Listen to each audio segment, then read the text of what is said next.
¿Cómo están todos? Qué gusto volverles a saludar y bienvenidos sean a una nueva edición de MNF Talk a través de Facebook. Soy Ricardo García Ochoa. Como pueden ver ustedes, ya estamos preparados, listos para arrancar una semana, deseándoles a todos lo mejor y obviamente que disfruten a lo largo de las próximas 9 entradas. Because we're going to go the complete game. We're going to go the whole 9 innings today. Hoy tenemos un invitado de lujo. Un hombre que hizo una gran carrera en Grandes Ligas, 15 temporadas con varios equipos, pero marcó una historia importante en una de esas franquicias en las que militó. Antes, déjeme dar la bienvenida a mi compañero. First of all, I have to welcome my brother and also partner doing the shows, Randy Fuller. Randy, first of all, how are you, my friend? It's good to see you back again on the air. Yes, sir. Always good to be back doing the show on Monday, man. I just want to send a quick reminder. Wear those masks. Who knew when we started this show, we'll still be talking about wearing the mask, but it's important for everybody to stay safe and healthy. We're excited about our guest tonight. Obviously, he's been masking up because he's doing great. So we're excited to have John on the show. And I just want to say hello to everyone who's joining us this Monday and look forward to this show. Randy, como siempre, recordándonos a todos usar la máscara, me manda un saludo y que obviamente está emocionado por el invitado que tenemos. Brother, you should travel to Wuhan with that mask, because over there in China, they keep having parties, and that's where all this pandemic started, and it seems like they don't understand what's going on in the rest of the world. But let's go to our guest tonight, because yes, today, I'm gonna enjoy this. I mean, not very often, we get a chance to talk to someone who's been so successful in more than one sport. Oh, man. And our guest tonight has done exactly that. Nuestro invitado de hoy ha sido exitoso en 2 deportes, y eso es algo, profesionalmente hablando, no ocurre muy seguido. Damas y caballeros, con ustedes un hombre que marcó una historia en las ligas mayores, 15 temporadas, como les decía hace algún momento. Está con nosotros hoy, exjugador de los Medias Rojas de Boston, de los Braves de Atlanta, de los Rangers de Texas, John Burkett. John, first of all, thank you for taking the time. It's an honor to have you in our show. We saw your career. We appreciate your career, the way you pitch, the way you handle yourself on the mound. And man, you had a very successful career in Major League Baseball, being part of a couple of teams during the playoffs. And now we have a chance to talk to you. And we're going to talk about bowling too with you today. So John Burkett, bienvenido al programa. How are you, John? I'm doing really good. And it's great to be on your show. Appreciate you guys having me. I know, John, that you also played baseball in Latin America. So I'm going to start by asking you, talk about your experience, your Latin American experience. What about the flavor of baseball in our countries? Well, first of all, it was the only opportunity to play baseball in the wintertime and to, improve and against tough competition, stiffer competition. And it gave us the opportunity to show our organization, our home organization, that we could compete against, higher competition. I mean, when I played in San Juan, I played in San Juan in '87 for the Methodos, and Edgar Martinez was on my team, I think, and Juan Nieves was on my team. Yeah, so I mean, there was guys that were in the big leagues that were, and I was a kid in Double-A, just came out of Double-A, so there was guys that were in the big leagues that were on our team and on other teams. So you had to face guys that were in the major leagues. So it was a great experience. Then in 1989, I went to Venezuela, and that kind of catapulted me to the big leagues. I mean, I learned to change up in Venezuela, and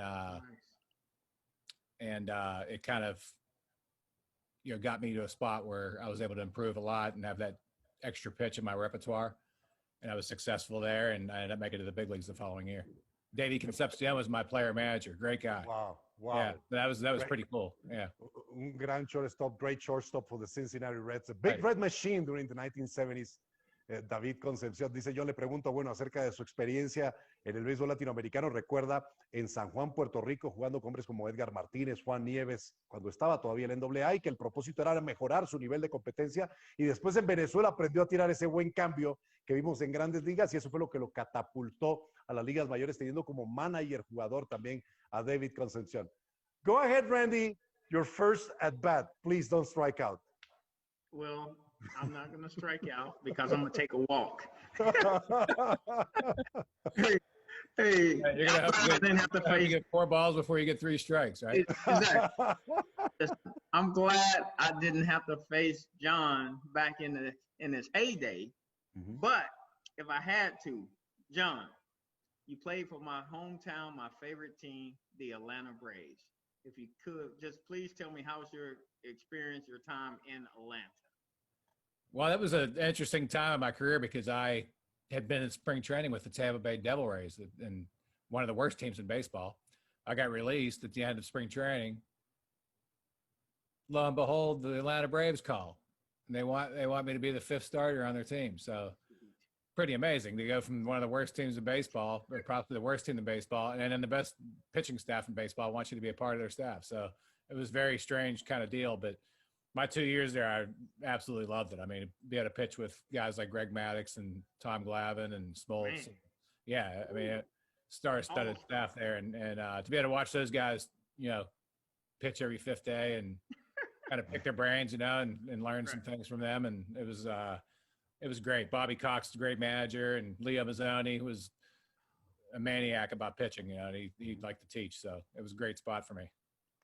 Le pregunta Randy a John acerca de su experiencia con el equipo de Randy, los Bravos de Atlanta. Dice, bueno, convivió y trabajó con Greg Maddux, Tom Glavine, John Smoltz, 3 miembros del Salón de la Fama, 3 Hall of Famers, John. Wow, that's not easy to find in any major league pitching staff, where you actually had an opportunity to present yourself on the mound with them during those years. What I want to go back, John, to those Texas Rangers years, because you did something for a franchise that previously had no postseason success. You gave them their first postseason win, and it wasn't, anything that can easily be forgotten. You beat the New York Yankees throwing a complete game. Take us back 24 years and talk about that night against the Yankees. Viajemos el tiempo 24 años y recuérdanos ese momento en tu carrera. Yeah, I was amazed. I can't believe it's been 24 years, but and at the time it had been 25 years. The franchise started in Washington. They were the Washington Senators, never made the playoffs. And then the Texas Rangers had never made the playoffs. So we were the 25th version of the franchise, and we were able to get over the top and get into the playoffs. And yes, Yankee Stadium, game 1, John Burkett against David Cone. Nobody gave John Burkett a chance. And I remember I got a little trouble in the first inning, and Dean Palmer, I had 1st and 3rd, nobody out, I think, and Dean Palmer made a great diving play down the line. And, to get that first out, get the nerves out a little bit. And I ended up giving up 1 run in the first inning, and we ended up winning 6-2, complete game over the Yankees. Juan Gonzalez had 2 home runs. Wow. Juan was just an unbelievable out. Yeah, he was just amazing. And then I got to pitch to Pudge. Pudge was my catcher. So great guys and great players at the same time. It was a lot of fun. John recuerda esa época cuando lanza un juego completo, partido 1 de la serie divisional, primera victoria de postemporada en la historia de los Rangers de Texas, y que Juan González esa noche conectó 2 cuadrangulares. Él tenía problemas en la primera entrada, hombre, primera y tercera por Palmer, hace una gran jugada, y bueno, tenía a Poch Rodríguez como su catcher, y logran vencer a los Yankees de Nueva York en Yankee Stadium en ese primer partido de la serie divisional de 1996. I'm enjoying this, Randy. Go ahead, man. Yeah, so John, when I think pitchers, as I relate it to my sport of football, I kind of equate the pitchers and the punters in the same group. Now, I could totally be off base, but that's what I do. So most of the punters that I played with in their spare time, they had a lot of spare time, they played golf. Is it safe to say that either you played golf or did you start your bowling career then? Tell me about that. Well, you're right, though. We do, especially spring training, we have a lot of free time. So a lot of guys do take up golf. But you're right. I bowled my whole life. Okay. So I really thought I was going to be a professional bowler, not a professional baseball player. I got some attention my junior year and senior year, but I thought, from a small town, I was from a town of 5,000 people. Nobody ever got drafted. Nobody ever made it to the big leagues, there. So I thought I was dominating my competition, but I didn't think I was good enough to play professionally. And then my senior year, scouts started coming out, and that worked out for me. But to get back what you're saying, you're right. I mean, we had some free time on our hands, and we were able to, take the golf clubs out and spring training, and even during the season. I just never took my clubs to road trips and stuff. It was just, I didn't want to focus on that stuff. I wanted to focus on what I was doing. It was hard enough. My job is hard enough. I didn't want to lose focus by golfing every day. But there were some guys that did that. I kind of regret it now sometimes because there were some golf courses I could have played and I never got to play. Absolutely. Augusta National, one of them. I remember Smoltzy and Maddox. I mean, I could have gone and played and I just didn't. I was like, I'm not going to drive out there. But if I could get the chance again, I would definitely do it. Randy le pregunta a John acerca de qué hacía en su tiempo libre, si jugar golf o jugar boliche. John es un gran jugador de bolos y que bueno, cuando él creció en un pequeño pueblo en Pensilvania con 5,000 personas, no creía que iba a tener una carrera como lanzador profesional en las ligas mayores. Pensaba que el boliche iba a ser su destino, pero no se arrepiente de haberse dedicado más al béisbol en aquellos tiempos, aunque en esta época tiene una carrera estupenda como jugador de boliche profesional. Let's talk about bowling a little bit, John. I want to take you out of baseball because you just said it. I mean, you came from a small town in Pennsylvania. That's usually thought of football country. Right, exactly. How did you meet bowling in Pennsylvania? Talk about that. Well, I don't know. I just, from the time I was little, I just took a liking to it, and I just loved it and couldn't get enough of it. And I'm a bit obsessive. I mean, so in the wintertime, you can't play baseball in the wintertime in Pittsburgh. So I bowled all winter in Pittsburgh, and in the summer we'd come around and I'd play baseball and I wouldn't even pick a bowling ball up. So, and I think over the long term, that probably helped my arm, to do the totally opposite motion, but still working it, instead of having it freeze up on you during the winter.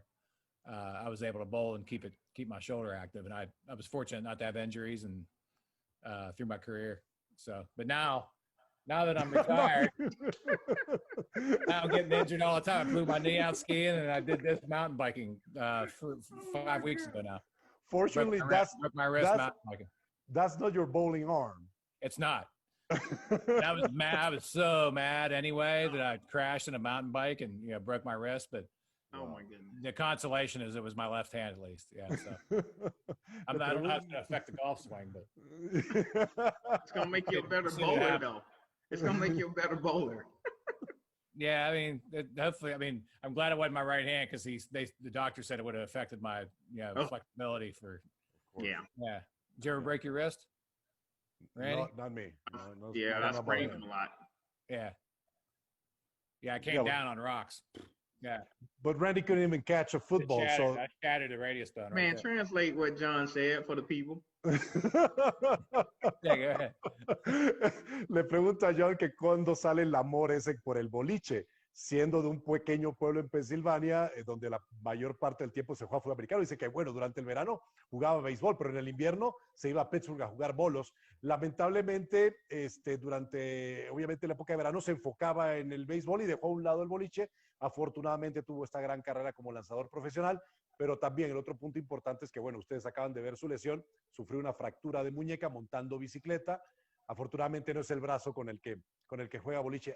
John, I just have to say this. I used to be a softball pitcher, and I also was a bowler, and it did help me, to have that fastball, right? You were fast pitch softball? Yes, I was. Yeah. Yes, I was. So That's bowling impressive. helped me a lot. I've always been impressed with watching the girls on TV and stuff, and anybody that can throw a fast pitch underhand. It's amazing. I don't know how they do it. Well, my shoulder still hurts, man. That's yes, it does. Oh, you guys pitched every day, right?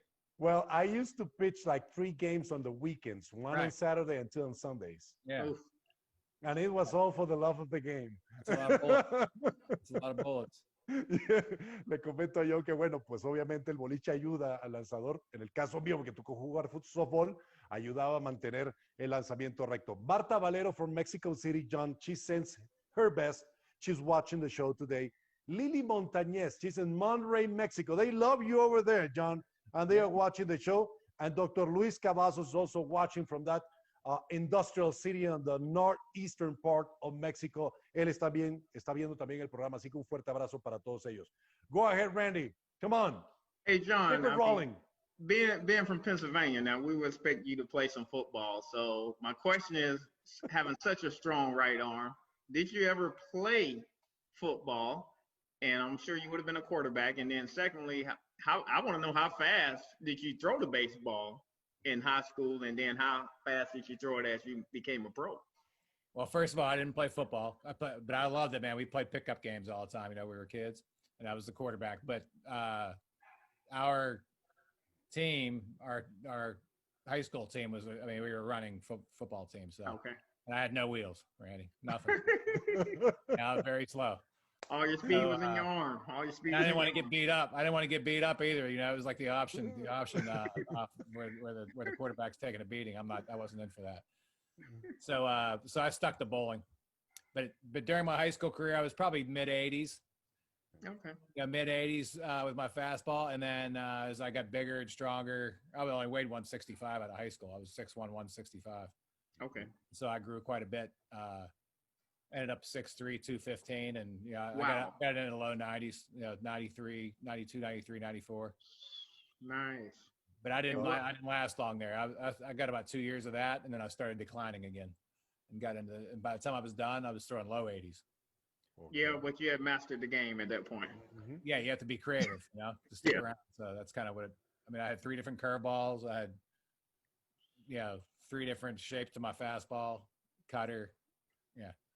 Catcher didn't have enough fingers. I used to drive punch nuts. It's not the speed, but the location of the pitch. That's right. And ask Greg Maddox about it. Right. I mean, Greg was just amazing. I had to get more creative than he had to. His sinker was just. He and I pitched a lot alike, so Wow. they sometimes referred to me as the poor man's Greg Maddox. They did. Did they really? Yeah, because we had the same repertoire and pitched a lot alike. But Wow. but I didn't make as much money as he did. He was up on that extra level. Randy He le was on a pregunta, whole nother level. Yeah, hold on, gentlemen. Let me try and translate all this in a short sentence. Le pregunta Randy a John que si alguna vez jugó fútbol americano con ese gran brazo o algo. Dice, no, nada más jugaba obviamente fútbol americano callejero, pero que cuando estaba en la preparatoria medía apenas 1,80 m, pesaba 80 kilogramos y que su lanzamiento más veloz estaba a la 85 millas por hora. Llegó a las mayores, subió la velocidad, aumentó el también de estatura y de peso, y que bueno, a lo largo de su carrera, afortunadamente tenía varios lanzamientos, incluyendo 3 curvas, que le llamaban la versión pobre de Greg Maddox, porque Maddox era otro pitcher que no tenía tanta velocidad, y al parte final de su carrera, con John Burkett pasó lo mismo, menos velocidad con sus lanzamientos. That's a good story, because John, when you're trying to come up to the major leagues, you get your second chance with the San Francisco Giants, and you get to make in 93 the All-Star team for the National League. That was a heck of a Giants team back then. They just got Barry Bonds to join the club. Háblanos de esos años con los Giants. Talk about those years with the Giants, cuando llega Barry Bonds, when Barry Bonds gets there, and you guys are on your way to getting out of the cellar of the National League Western Division. Yeah, we were a decent team, and then 1992 came along, and I remember watching the college basketball game on CBS, and here comes the halftime show, and they announced Barry Bonds' sign with the Giants.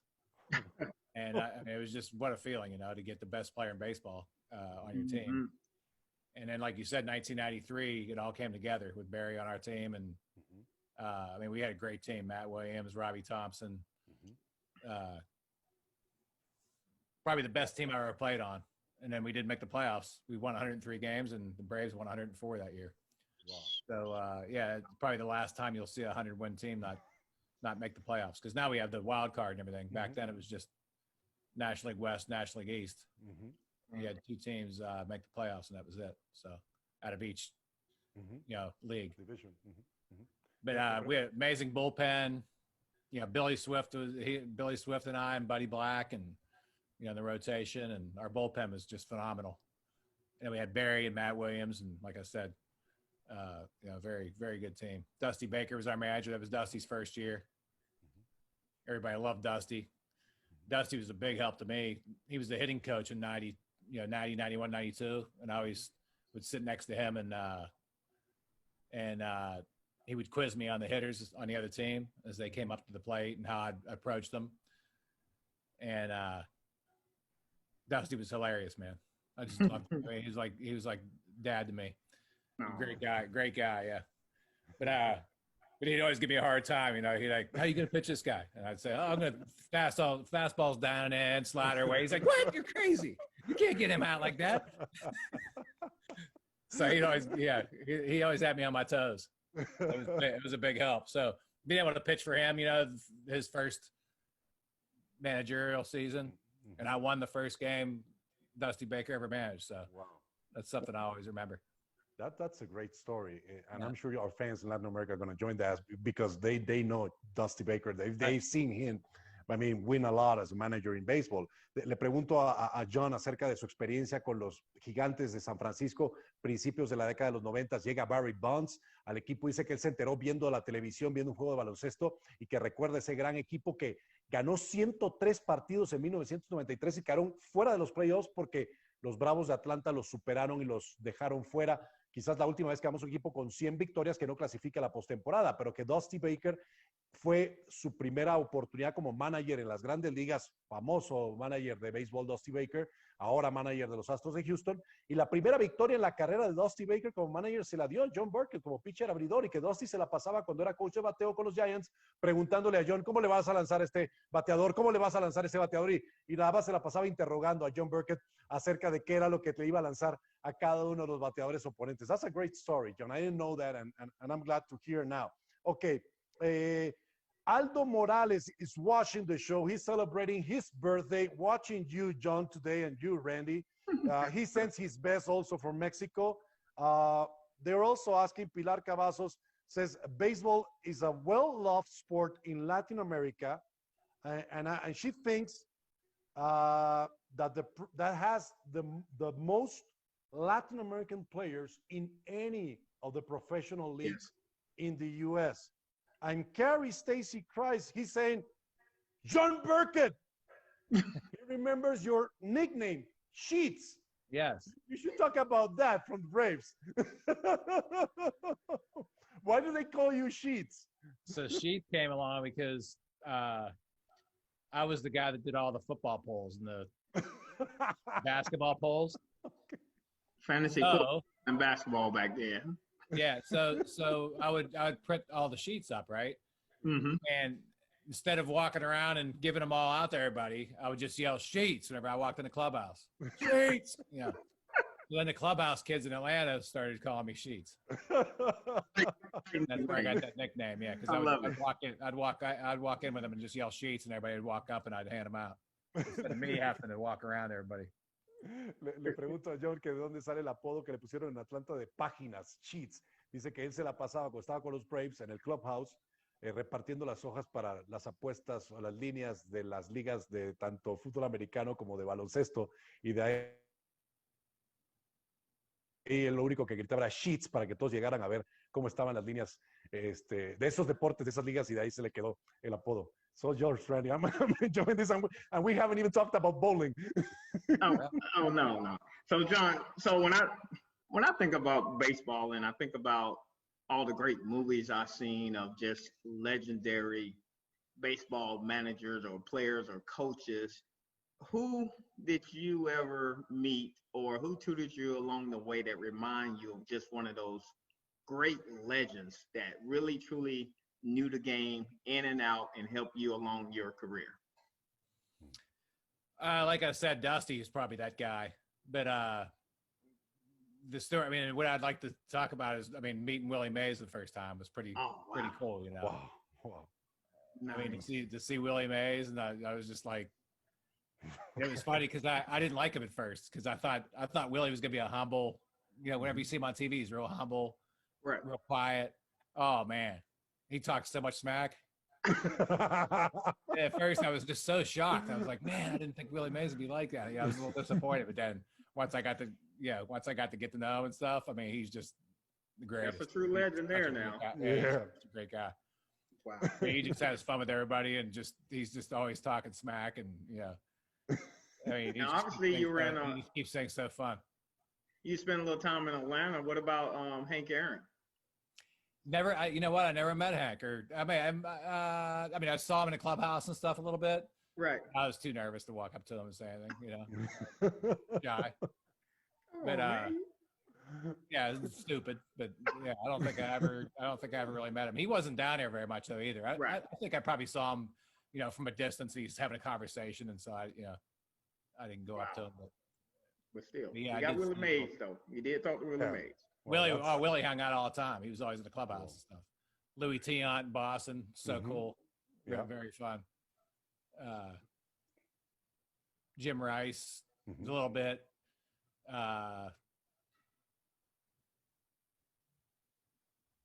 That's about it. It's about, I'm sure there's other people, but those are the ones that stick out to me.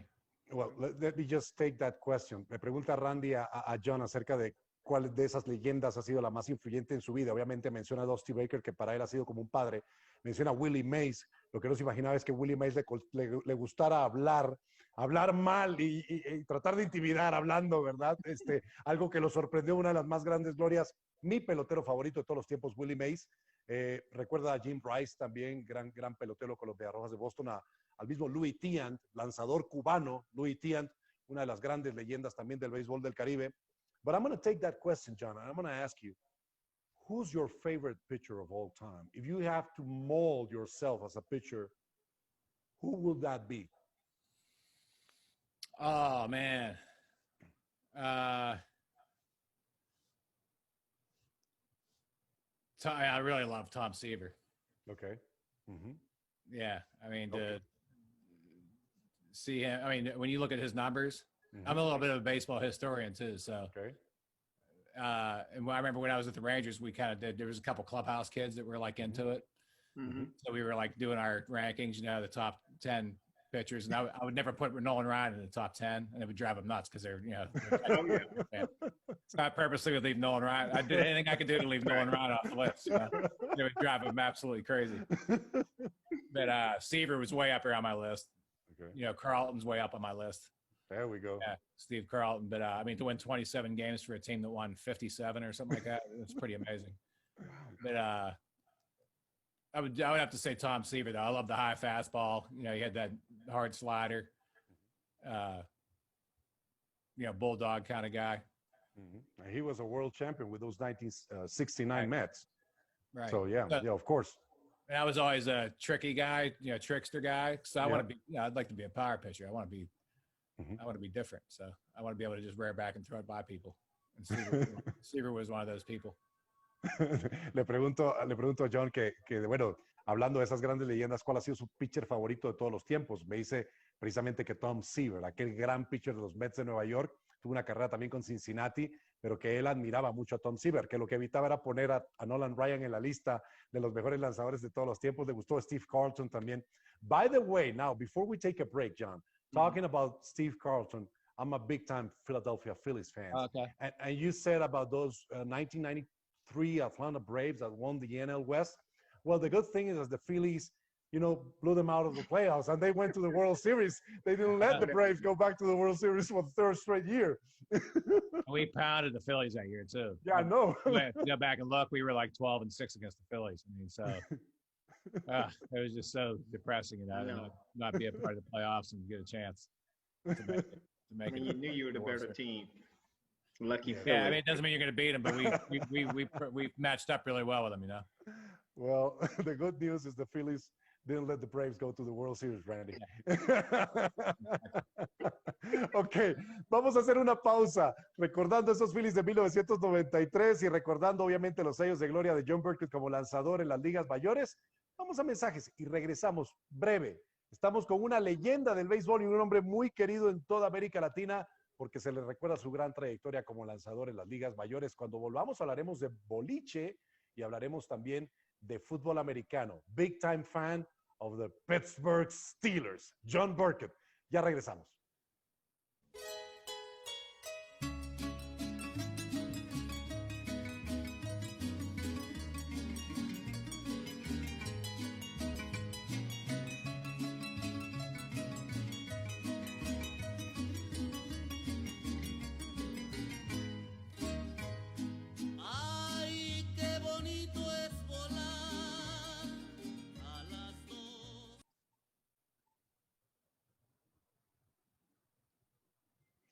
Estamos de vuelta en MNF Talk, listos para iniciar la segunda mitad. This is our second half, John, and we just took a break.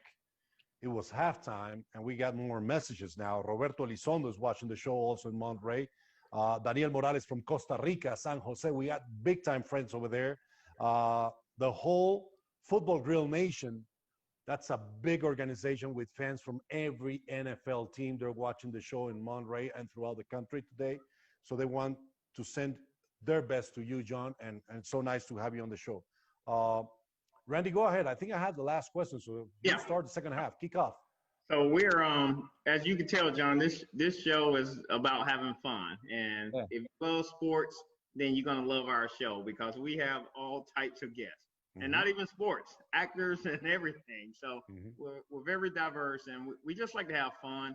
So we don't just stick to whatever the norm is. We think out of the box. So of course, we know you're a huge football fan, and we just want to know who's your favorite team, who was your favorite number 29 back in the 90s, that type of deal. But tell us about your passion about your favorite team. Well, yeah, I grew up in Pittsburgh, so I grew up in a small town called Beaver, Pennsylvania. So it's like 40 minutes from Pittsburgh. So I was a huge Steeler fan from, the time I was little. So Great choice. I live and die with how well they do every game. It's like I'm in my man cave right now. So this is where I watch the games and scream and yell. And my wife hears me out there, and she's wondering what's going on in here. But it's been a lot of screaming. Love the Steelers, man. Randy Fuller, number 29. Greatest Steeler ever. Yeah, my favorite Steeler ever of all time. Come on, John. He's not going to pay you for that. He's not going to pay you for that. Hey, I'm totally going to pay him for that. Yeah. Totally. Yeah. You're not getting even a dinner bill for that. Hey, I got a better chance of hitting John fastball than believing that, right? Le pregunta a Randy a John acerca de su amor por los Steelers. Él creció a las afueras de Pittsburgh, a 40 minutos, en un pequeño pueblo allá en Pensilvania, pero que recuerda desde niño, bueno, cada temporada seguir a los Steelers. En estos momentos está en su cueva donde ve los partidos y que su esposa escucha los gritos que él pega los domingos cuando juegan los Steelers, pero sigue siendo el equipo que sigue. And I'm not going to even translate the rest of what John said about you, Randy. They know. Let's go to bowling. John, the greatest Steeler is, right? John, what, in a word, being you a professional athlete, growing up as a fan of the Steelers, did they have any input on your way of handling yourself as an athlete? I mean, the blue collar way, the don't give up, all that. Can you tell us something about that? I mean, I think the Pittsburgh Steelers and the Pirates both, at the time, it's a shame that where the Pirates have gone since then. But whenever I was a kid, they were a great team to root for, Yes. The lumber company. Remember the lumber company back in the 70s? Yeah. Willie Stargell, Dave Parker. Yeah. Two well-run organizations, professionally run organizations. The players were, great role models for the kids, back then. And so, I don't think I really thought about it at the time, but yeah, it probably kind of molds you in a way, and is a strong influence on, how you want to handle yourself and, in your career moving forward. Le pregunto a John acerca de si algo de los Steelers, siendo un aficionado desde niño, fue una influencia en él en su carrera como atleta profesional. Dice que sí, tanto de ellos como los Piratas de Pittsburgh de aquella época de los 70s, con Stargell, con Dave Parker, Manny Sanguillén, who was a catcher, Panamanian player, Moreno. Yeah, that's right. Center fielder. Can't remember his first name. Omar Moreno. Yeah, thank you. Yeah, he's also from Panama. Y que recuerda esos días y que obviamente tanto de los Steelers como de los Piratas algo quedó en él y que fue una influencia para su carrera porque eran modelos, ejemplos a seguir y dos organizaciones estrictamente profesionales, ambas muy exitosas. That's a great also story, Randy. Well, the Pirates were probably one of the first teams to start, scouting Latin American players, right? Roberto Clemente. Yeah, I mean, they had always had a lot of Latin American players on their team. Dice que los Piratas quizás fueron unas franquicias que pisaron más fuerte y lograron buscar talento, reclutando talento en América Latina, caso de Roberto Clemente y los peloteros panameños que acabo de mencionar, Manny Sanguillén y Omar Moreno también en esa década de 1970. Randy, I know you didn't know about that. Did not, but one of my father played with Clemente. I did know about that. And he has a magazine with his picture in there and his father. That's really cool. Wow. Who did? One of my best friends that live in Colorado. His father with Clemente. Yeah. Al Clark. So old school. Yeah. Mm-hmm. I know a little baseball, man. Yeah. So talking about that, that's why I want to go right to when I was with the Steelers in 1995. I think the Braves were playing the Pirates, and back then we shared locker rooms with the baseball. I mean, we shared stadiums. Right. So I went from the door where our weight room was. The next door was the visiting team. So I walk over there to see Marquise Grissom, who, was playing for the Braves at the time, and I was a huge Braves fan. So I took my baseball over there. I got some autographs. The biggest thing I noticed was all I saw was slush machines, bubble gum, candy, everything you want as a kid in a candy store. And I'm like, how do you play baseball when you're having this much fun? So what I want to know is behind the scenes, like for us, that one game is so serious. We have serious pep talks and we go out there and put it on the line. How is it in baseball? Because you're playing every other night or every night. How is it in baseball? How serious is that speech and all of that stuff? I mean, it's very serious, but like you said, it's one of 162 games. You guys only have 16 games. So those are, and you guys have all week to prepare for it. That's all you think about is the team you're playing that on Sunday, and for us, we do it for 3 days in a row and then travel day, and then you get a new team. So we would always have a full-blown meeting, about the whole team and how they do things and how we're going to approach attacking them and all that. But and then on a nightly basis, we would obviously go over the starting pitcher. The hitters would go over the pitcher. So we'd break it down into the hitters had a hitters meeting, pitchers had a pitchers meeting, and like the veteran guys would kind of run the meeting, and the young guys would just sit back and listen and take notes or whatever. But I just think that the fact that you only have 16 games in football, it had to be a lot more focused, Yeah, it's a lot more intense. Seems you guys at the stadium were only there. That was a temporary thing for you guys. Yeah. Game day, right? Mm-hmm. For us, it was our home all the time. So you're right. It was like a 7-Eleven in the locker room, Telling you, I was like, man, this is how I should have played baseball. Yeah, chips and gum and crackers and yeah, everything. Yeah. Oh my God. That was a great thing about going to the big leagues, man. They had that spread all laid out. Yeah. Yes. Minor leagues, you don't get that treatment. Only in training camp for us. Only in training camp. Right.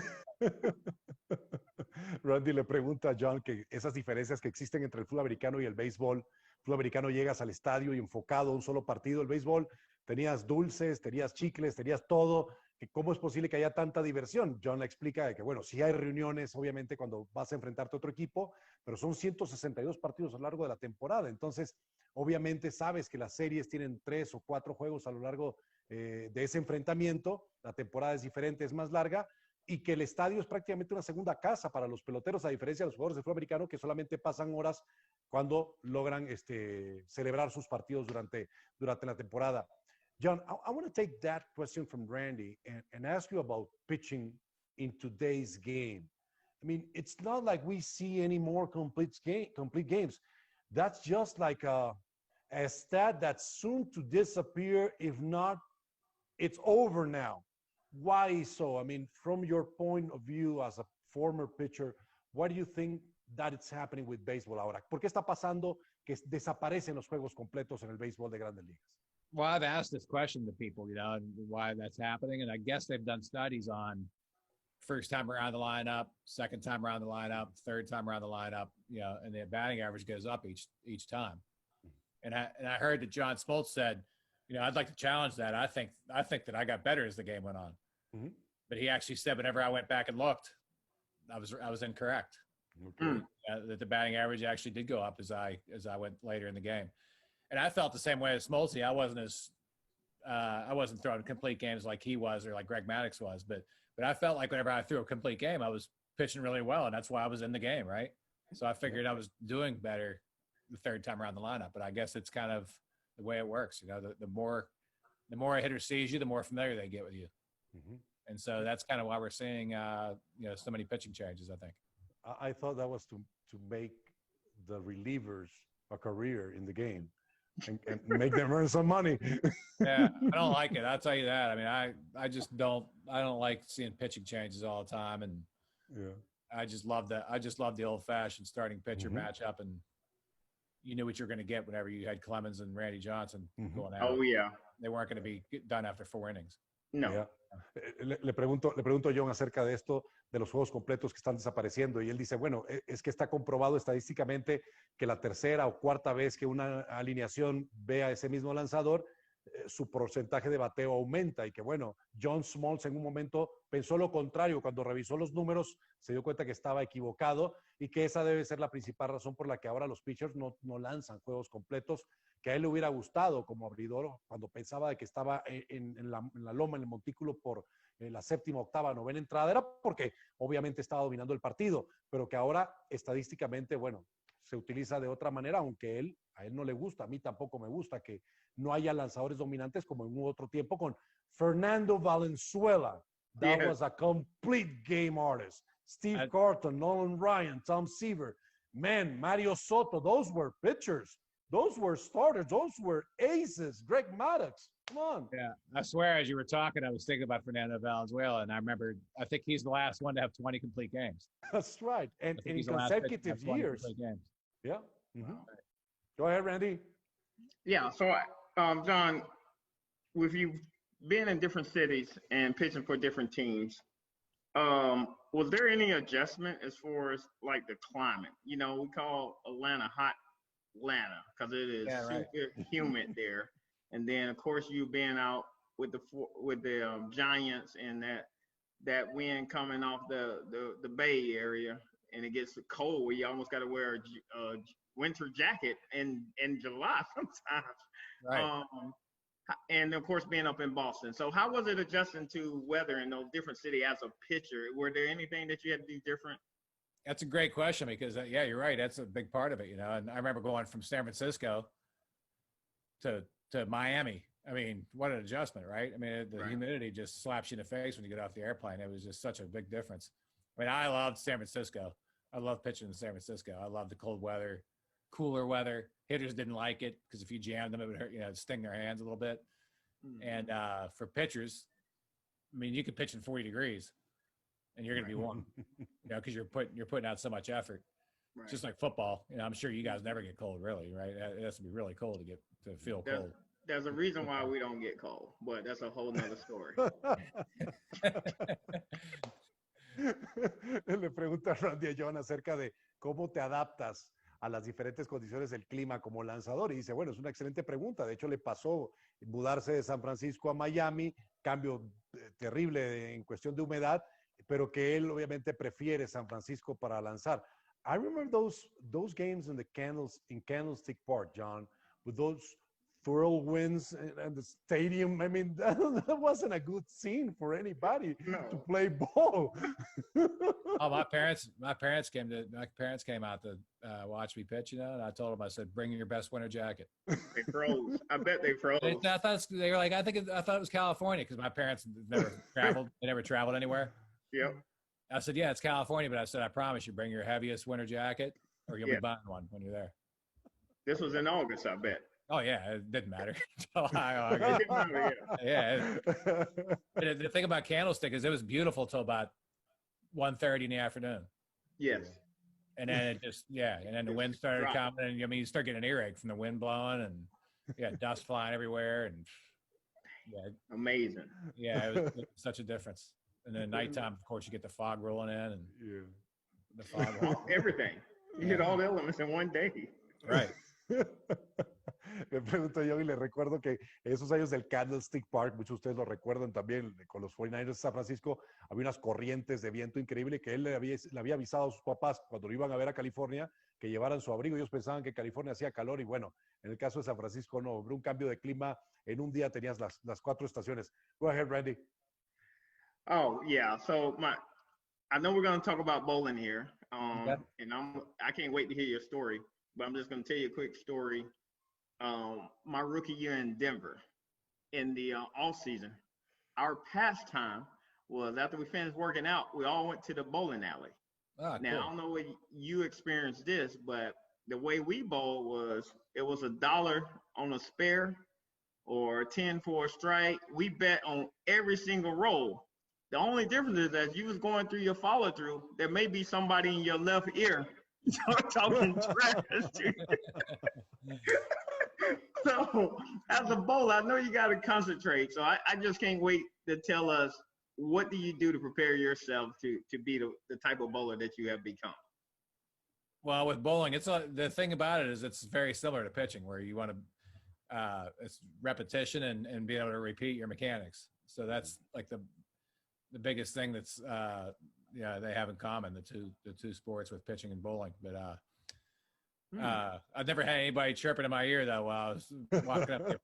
I'd love to watch that. I think that'd be better on 9. Yeah, that'd be great TV. Oh, we talk so much trash, John. Yeah. So did you have your own bowling ball and everything?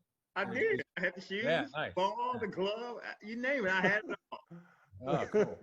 But you never threw a perfect game, Randy. I came close. Yeah, well, John has over 30 in his career. Ooh. Whoa. Didn't come that close. Nah, just whatever. 30. It's pretty awesome. It's pretty awesome. John, I have one PBA 300 I did last year, so that was pretty cool. Wow. I found it took me a while to get one, but I got one last year. Wow. You can watch it. You can watch it on YouTube. It's on there. Well, we're putting some images up on this podcast of you playing. What do you tell a guy like Ricardo who don't have any holes in his ball? What do you tell a guy like that? Big hands, Ricardo. I just stick the thumb in it. You ain't got no holes. Oh,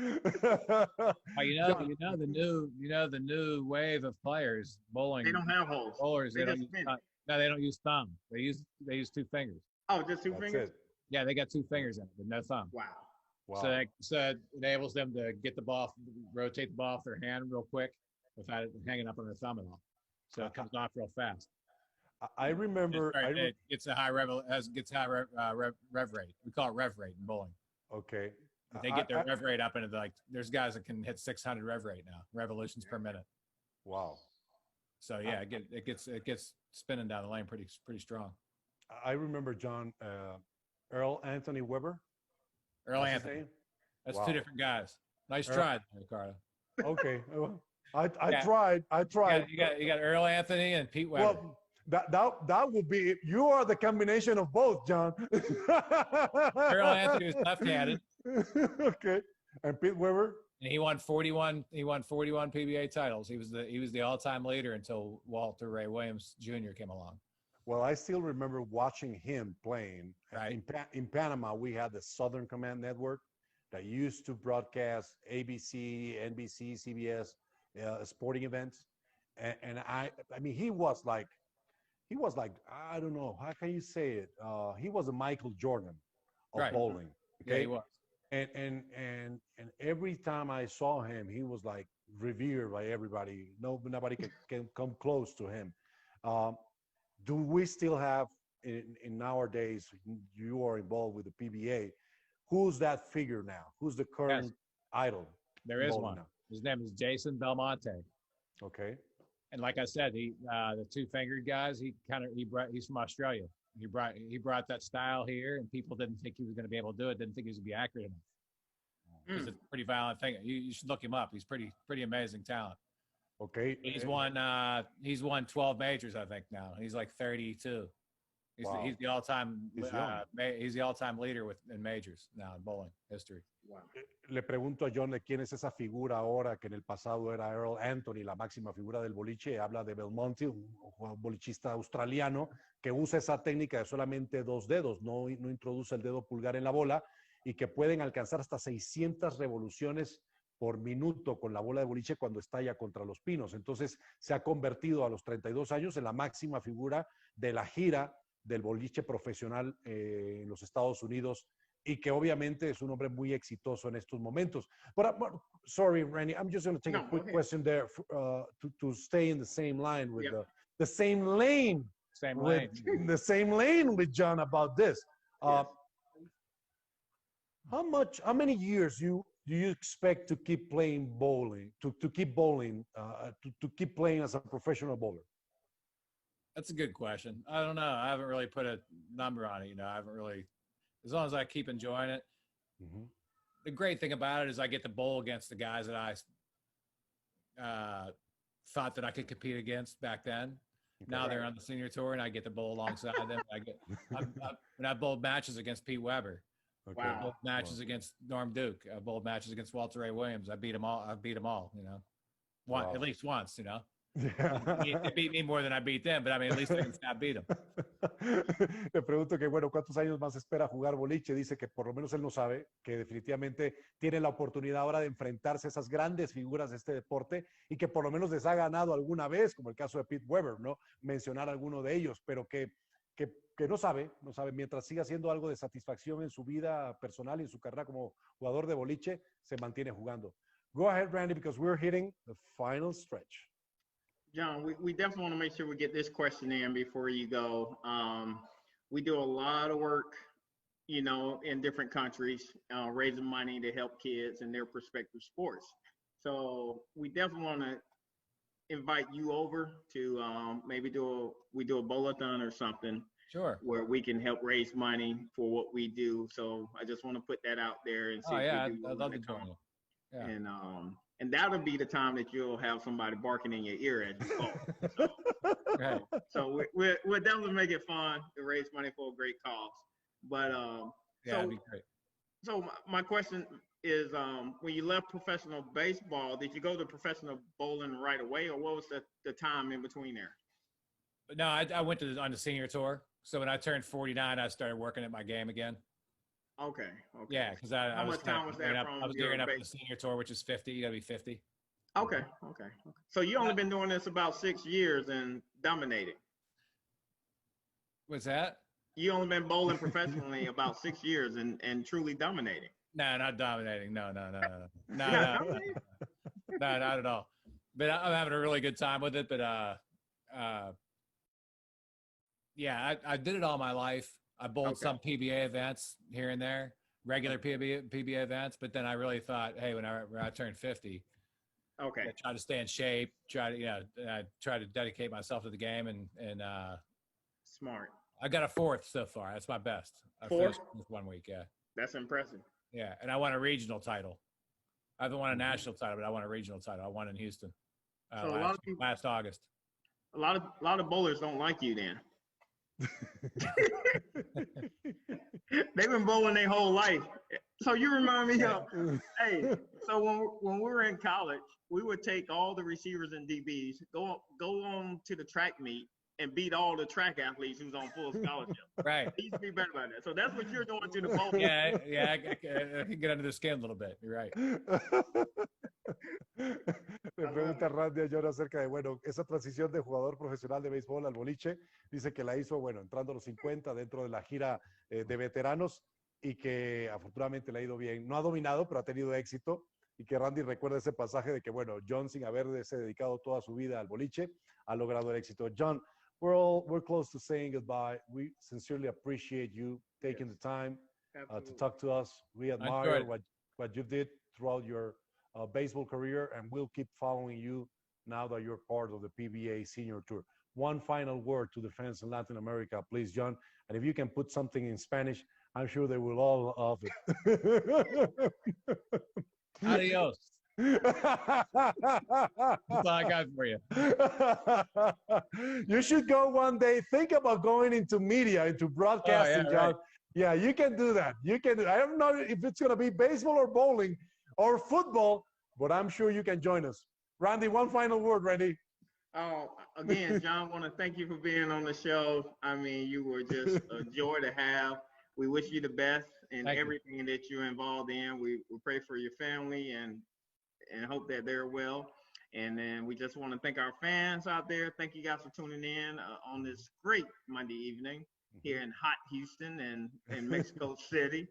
And we love you guys and thank you for the support. I love Mexico too, man. I go there all the time. Cabo, Puerto Aventuras. We go there for July 4th every year. Well, Pretty much, so. John, Brandy and I are planning a golf tournament once the pandemic is over. We'd love to have you in Cabo to do that with us. Heck yeah, I'd love it. Okay. Keep my number. Well, I'm gonna be texting Randy during the Steeler games this year and asking him. Yeah. Okay. Oh man, we're gonna talk football every day. What the heck defense are we in? Come on, man. No, our defense is pretty good now. I just need Big Ben to bounce back. All right, guys. Okay, gracias, right, John Burkett. Nos vamos. Out there. All right. Thanks. Take care. Bye bye. John Burkett. Terminamos Monday Night Football Talk. Hasta la próxima.